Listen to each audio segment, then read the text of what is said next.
Today I want to share with you a great nonfiction book that I've read that I think that you'd really enjoy. It's called The Residence. It's by Kate Brower, and it has to do with the behind-the-scenes look at the White House.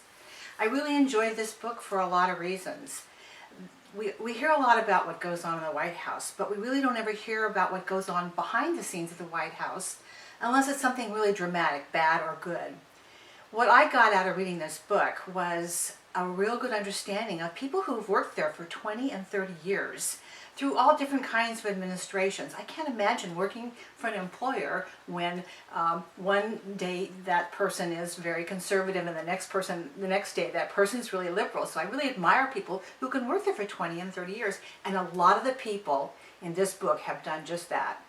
Kate Brower worked for CBS in the staff at the White House. She had an office downstairs in the basement, and she got to know a lot of these people really well.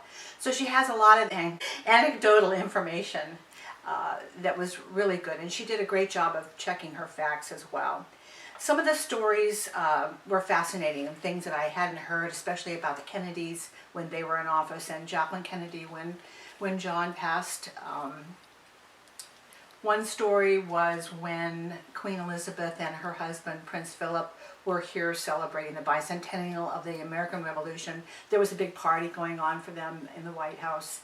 And at one point, Prince Philip goes off into another room by himself. And one of the head butlers there sees him and offers him a drink. And Prince Philip says, "Absolutely, I'd like a drink, but only if you'll let me make it." And so Prince Philip proceeds to make the butler a drink, and they share this private moment between the two of them. I thought that was charming, and I never would have found out any of that kind of information if it hadn't been for this book.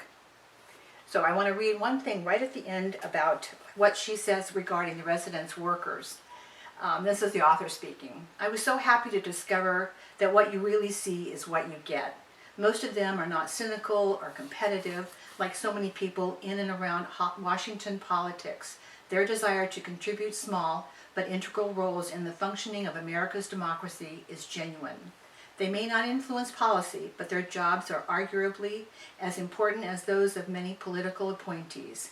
Without them, the White House would be uninhabitable." Great book. I highly recommend it. And probably because it's so brand new, you can't get it in paperback, but like me, get it from the library. Enjoy it.